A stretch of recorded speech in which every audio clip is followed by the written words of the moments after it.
Ayan. Guys, muli nagbabalik po yung lingkod. Ayan, isang mapagpalang araw at gabi sa ating lahat. Saan man kayong sulok ng mundo. Eto guys, dito sa aking video na to, no, update lang po ako. Ito ay patungkol kay Joy na, ayun na, unang-una ay humihingi ako ng paumanhin sa lahat ng mga Makadan Joy, sa lahat ng mga sponsor ni Joy, anumang mga team. Yan. Si Bobby TV kanina ay nag-live na at nakapagpaliwanag na. Pero, eto guys, no, ako ay magbibigay lang din po ng linaw patungkol doon kay Joy na hindi nga po naka-attend doon sa practice ng Cotillion para sa birthday ni Pau. And hindi naman din lingid sa inyong kaalaman na noong nagkaroon ng reunion ang matubang siblings, so hindi rin po naka-attend si Joy. Yan. Si Bobby TV ay nakapag-update na. So, eto, mag-update din po ako base ito sa aming napag-usapan po ni Joy kagabi dahil mayroon na iba na medyo nag-aalala. And alam nyo, marami yung mga inaalaala nila. Kasi nga, syempre, nung una, hindi naka-attend sa reunion and dito sa practice ng Cotillion para sa birthday ni Pau ay hindi rin po naka-attend. Ano ba yung mga kadahilanan? Yan, sana po ay maiintindihan. Ito, guys, no? Hahantong tayo doon. Ano ba ang mga kadahilanan? Pero, bago ang lahat, sana ay maintindihan po natin dahil wala namang ibang pinagkakaabalahan maliban po sa sub-sub sa pag-aaral. Sub-sub sa pag-review kasi sem break, malapit na ang sem break, busy sa laboratory at yan naman po ay may pinapasa sa akin na picture si Joy. At kagabi nga po ay kausap ko din at humihingi ng paumanhin. Naitanong ko sa kanya, sabi ko, be, kumusta na? Naka-attend ka ba? Sa kasamaang palad ay hindi naka-attend dahil sobra po ang busy na sa pag-review. Alam nyo guys, ayan na, hinihingi ko yung malawak na pangunawa, lalo na doon sa mga sponsors. Ilang grupo po ito. Sorry, umuuga. Ilang grupo po iyan, hinihingi ko po yung inyong malawak na pangunawa na sana po iintindihin po natin dahil hindi po ganun kadali. Lalo pat ganito na malapit na yung sem break nila. So, sunod-sunod na rin yung sa laboratory nila. Ang dami nire-review. May picture dyan na halos nakatulog na sa kare-review. Makikita nyo yung ibang mga video niya na lumalabas sa Facebook page. Ang laki na po ng eye bag niya. Sobrang laki na po ng eye bag niya dahil nakausap ko din kagabi si Kalingap Dan. Walang tulog si Joy. So, gustuhin man natin na laging present. Sa bagay, maganda kung laging present na mabigyan sana ni Joy ng konting kahit late or dumating man siya on time na kahit umalis siya ng mas maaga pa doon sa practice or kung ano man na mapagbigyan. Yan po ay naisabi ko na rin kay Joy na minsan kung may mga activities na ganyan, may mga ganap, importante din kasi yung present niya. So, okay daw. Okay, nag-promise naman siya na okay po. Kasi intindihin po natin guys, yung iba wag magtatampo. Bakit pag kami mga ganung ganap ay wala? Nataon na malapit na yung sem break. Sunod-sunod yung kanilang laboratory and yung exam, may exam daw po. No. Sana intindihin natin guys, lawakan natin ng pag-unawa at huwag tayong padalos-dalos at hindi po natin hawak yung oras. Kung sa atin, madali lang po natin sabihin na pwede namang isingit yung time. Alam niyo sa totoo lang, yung pagkagaling mo ng school, uuwi ka, papahinga ka lang ng kaunti, kakain ka, re-review ka na. Ilan po yun? Lahat, mga body parts, kailangan ma-review mo yan, lahat. Diba? Yung kurso po kasing nursing ay hindi po siya basta-basta lang. Lalo na po sa pag-review, yung sa mga body parts na lang, sa part lang, no? Yung sa, sa parting ulo lang. Kung lahat memorize mo, lahat, kung ano yung mga lahat sa ating katawan, napakahirap na ma-memorize, lalo na sa mga palad. Sana guys, intindihin po natin. Kung makikita nyo yung picture ni Joy, nandiyan sa may mga meron mga post sa Facebook eh. Ang laki na po ng eye bag niya. Super. Super laki na po ng eye bag niya. Noong nakaraang gabi nga po, nag-chat yan eh. Siguro 2:30 ng madaling araw. 2:30 po. Nag-review pa po siya.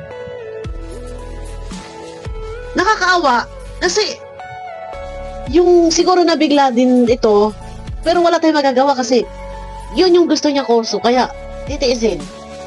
Pipilitin niya, kakayanin. Kahit mahirap, masyadong hectic yung oras niya, masyadong kulang yung oras niya para sa sarili niya kasi sa pagkagaling sa school, papahinga lang ng konti tapos mag-review. Napakahirap po guys.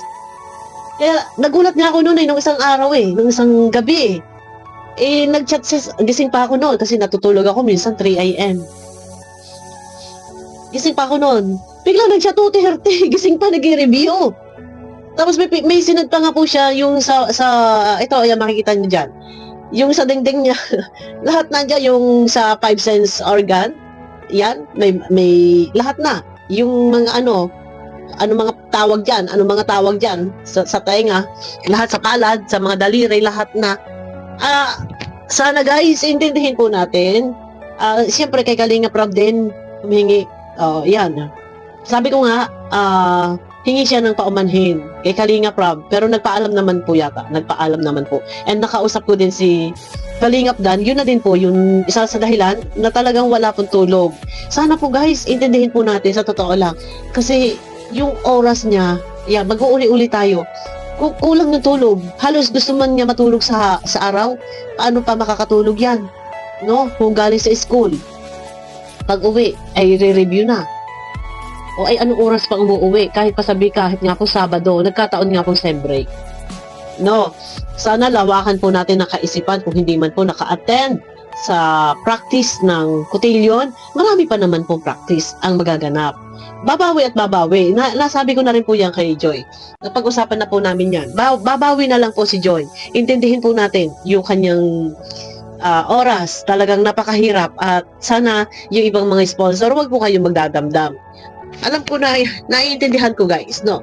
Dahil nung una, doon sa matubang siblings sa reunion, hindi rin po naka-attend. At isa nga din po doon sa palaro sa paper dance, yun po yung iniintay, marami ang nagsabi na sana kasama sila. Pero hintayin nyo po, makakabawi po yan, makakabawi. And sa birthday nga ni Pao, baka may paper dance din doon. Pero ayun na nga at narinig ko din doon sa isang vlog ng isang kalingap din na sinasabi nga po ay dapat nga yung kahapon Sunday ay yung photoshoot. So marami din ang nagabang. Kasi nga sabi ni Kalinga Prab ay may photoshoot na daw ng Sunday. Marami po ang nag-abang. Pero wala pong photoshoot. Walang na-upload kagabi photoshoot. Hindi ko lang alam kung nakapag-shoot na sila, nakapag-vlog na sila doon sa photoshoot. Pero wala pong upload kagabi at yun nga po yung hinintay. Pero ayun na, siguro, kaya rin hindi siguro na nga nakapag-vlog dahil nga ng sobrang busy nga po ni John. Sana po guys, maintindihan po natin. Sino po ba ang ayaw? Sino po ba yung ayaw? Marami ang nag-aasam-asam na gusto sila ma-vlog. Pero yun na nga po, yung oras po kasi guys, alam naman natin na si Joy, sa Pulmula, game siya, lagi siyang active, lagi siyang present. Ngayon lang po, nagkataon lang po talaga ito. Na ganito, na yun nga, malapit na yung sem break. Yung mga nakaraan, sobrang busy po sa laboratory, sunod-sunod. Humingi po kami ng paumanhin. Kay Kalinga Prab din, siguro naman maintindihan naman ni Kalinga Prab kung ano yung mga pinagkakaabalahan ni Joy. Hindi naman po ito basta lang kumbaga natutulog or wala namang ginagawa. Alam naman natin na nag-aaral si Joy. At yun alam ko maintindihan ng ating mga minamahal na viewers. Pero sana sa lahat ng mga sponsors, lawak lang po ng pangunawa ang aming kailangan. No, sana po haba ng pasensya. At hintayin po natin, babawi po yan. Nagkataon lang po talaga na sobra na at malapit na po yung sem break. Ayun na guys. At ayun na. Panoorin niyo po, may update din si Boss Bobby TV and yun nga, based sa aming pag-uusap kagabi ay yun na. Kahit nung reunion, nag-chat din po yan sa akin. Sabi niya, parang yung umiiyak siya. Ayan, ganun yung may mga sticker. Sabi niya, hindi ako naka-attend kasi nga sobra sunod-sunod yung kanilang sa laboratory. Talagang busy-busy po guys. Makikita nyo lang yung dingding ng room ni Joy. Puro po mga nakapaskel, lahat ng mga body parts. Nandun po lahat. Ang hirap po noon kung lahat po yun, lahat kahit sa mga daliri lang, may memorize ninyo kung ano yung mga sa mga ugat-ugat. Napaka dami na kailangan mong i-memorize. No?